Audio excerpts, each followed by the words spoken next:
In his book, The Omega Conspiracy, Dr. Thomas explains the phenomenon of unidentified flying objects and offers an explanation that could identify the beings who operate them. As incredible as his explanation may sound, let us regard the ancient saying of Heraclitus, who 500 years before Christ said, "Because it is sometimes so unbelievable, the truth escapes becoming known."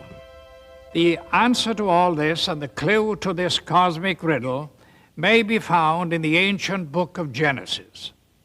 And back there in chapter 6, we are told of a very amazing and bizarre event. The sons of God saw the daughters of men and saw that they were beautiful, and they lusted after them.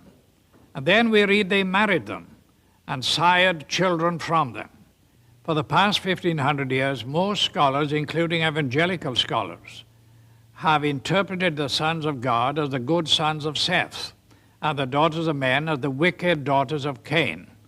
They've adopted that interpretation because the other one is so bizarre and outlandish. The ancient interpretation, and in my opinion the correct one, is that the sons of God were demonic beings or fallen angels, and that they came down to earth, they lusted after the daughters of men, they married them, and produced this amazing progeny, this hybrid progeny of the Nephilim. The early Christian fathers in the first 4 centuries, men like Irenaeus, Tertullian, Ambrose, for 400 years they knew no other interpretation except that the sons of God were angelic beings. Josephus, the cosmopolitan Jewish historian, says the same thing. We read in the book of Job that when God laid the foundation of the earth, the sons of God shouted for joy. Obviously, the sons of God could not be human beings. Adam had not been created.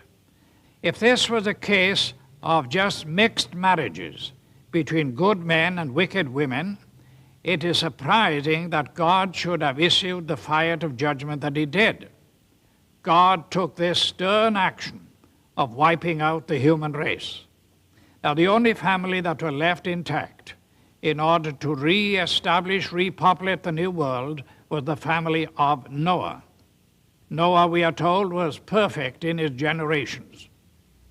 The word perfect does not mean, in this case, morally perfect, because we know from the story of Noah, and especially what happened after the flood, that Noah was not perfect.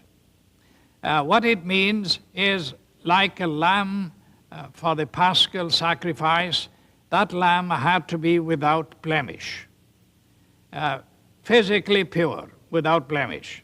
So it seems was the case of Noah, the only family that remained uncontaminated from these strange beings that appeared from space.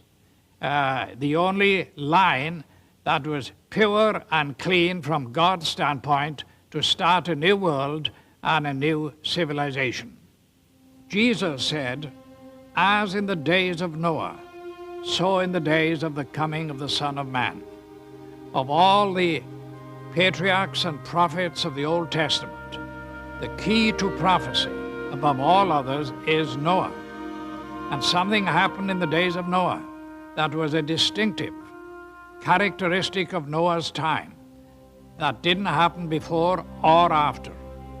Wars and famines and pestilences and natural disasters have always happened.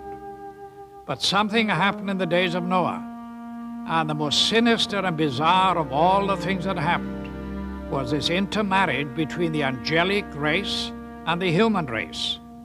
And of course, the mastermind behind it all was another angel, a fallen angel, Lucifer. Now, we believe that as they came in those days, we may very well be on the edge of another invasion from outer space, that Satan will once again make another attempt, maybe the final assault on the human race, in order to wean men and women away from the worship of God. He has tried before, he will inevitably try again. And by seducing the human race by sending these so-called entities from space, demonic beings, he will try to get people all over the world to worship him and to deprive God of the worship that is due to him. Fortunately, we know what the end result is going to be. But this final or omega assault that will come at the end of time may trigger the coming back of Jesus Christ to rescue his own. Satan has failed before, and the Bible predicts he will fail again. We are told quite emphatically in God's word that the kingdoms of this world shall become the kingdom of our God and of his Christ. Satan will make the attempt, but our God, greater is he that is in you than he that is in the world.